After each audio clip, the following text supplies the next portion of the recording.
All right, Splaqpaq, welcome back. Today we have some sobering news to bring to you.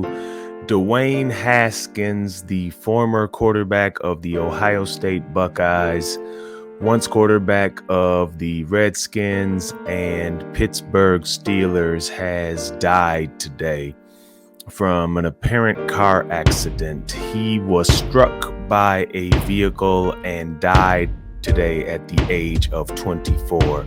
Apparently the man was set to turn 25 next month, so that's really hard, I'm sure, on all of the fans, the family for certain, loved ones, the football community as a whole, society. Everyone loses when someone is tragically taken away in such a manner without having yet lived a full and fruitful life.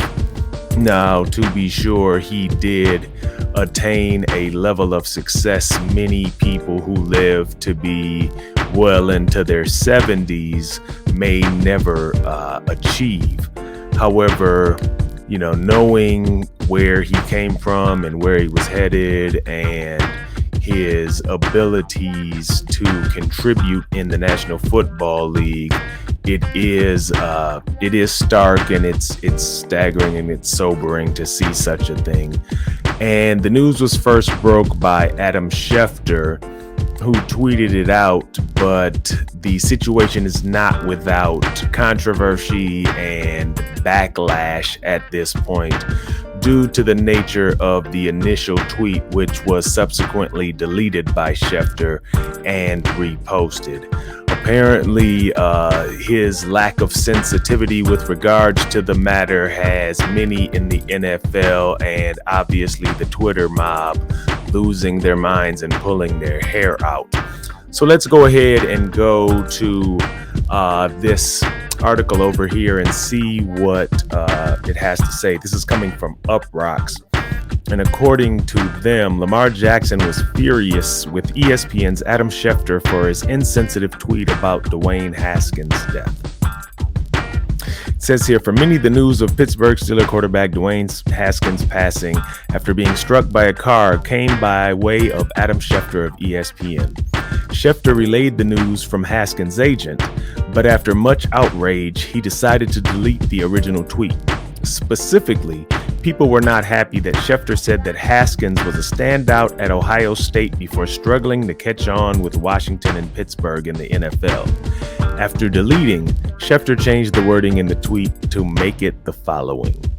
Now, obviously, what was there in the beginning is not necessarily what's most important. I hate these damn pop-ups. Ain't nothing we can do with this, so sorry about that. But the real reason that everyone is upset is because of the tweet that we read earlier. But let's see what some of the folks have to say about it, starting with Lamar Jackson. At Adam Schefter, you lame as fuck, all around grown-ass man, and can look in the mirror and smile at yourself. And then from someone, Shakira, he ain't even trying to apologize either, just deleted and tweeted again. Disgusting. Glad I never followed him.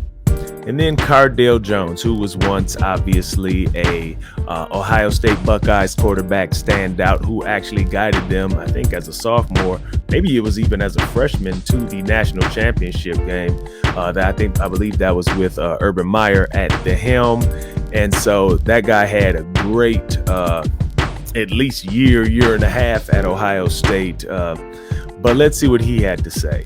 How about Dwayne Haskins, son, husband, Buckeye, brother, friend, beloved teammate has passed away? The fuck?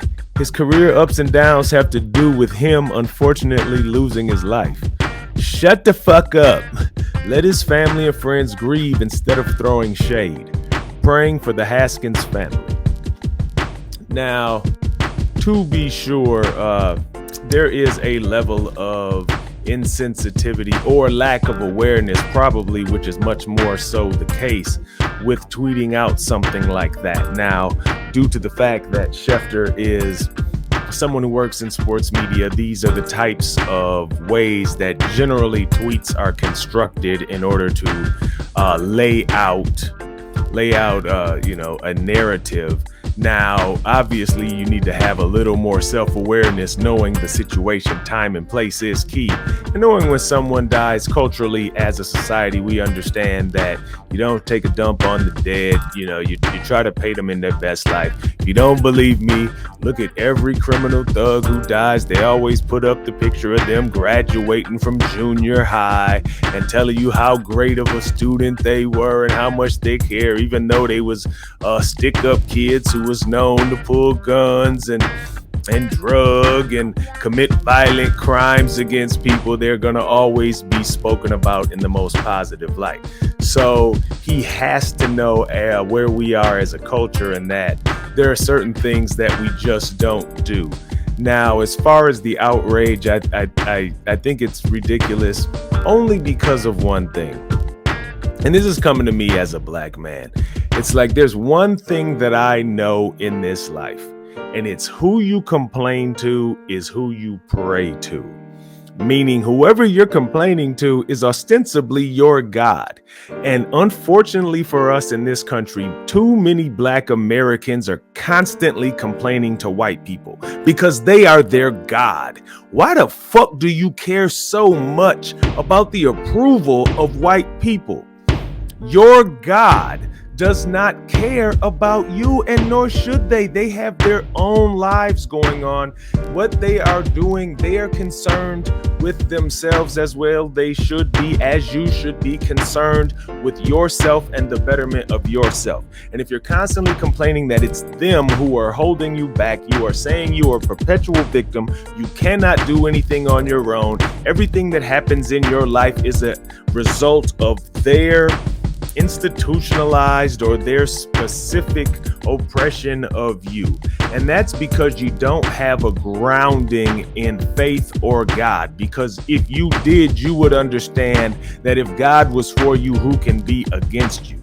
But these are the kind of things your God, because you're not actually praying to God, to the one and only God, the God of Jehovah, the God of the Bible. You're praying to white men and white society. And that God is an idol.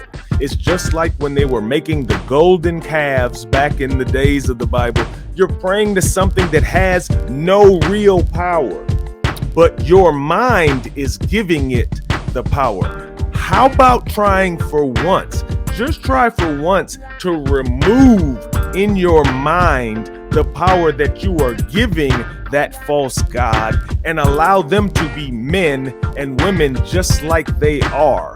Allow them to be the fallible human beings that they are only capable of being. That is the only construct that they can exist in. And elevating them to a God and then complaining and praying to them all day to make your life better, number one, is a waste of your damn life, number one. And number two, all it does is two things. It sets them up to be like, damn, this is an awful lot of pressure to be this group's God. And number two, it ensures that you'll never actually see any results in your life because you're praying to a golden damn calf. All you're doing is ensuring that half of them who with nefarious intentions start to see themselves as your God and start to dictate to you. And then you get upset that you don't get the results that you're looking for. I wish you would wake up, move on, and start to live.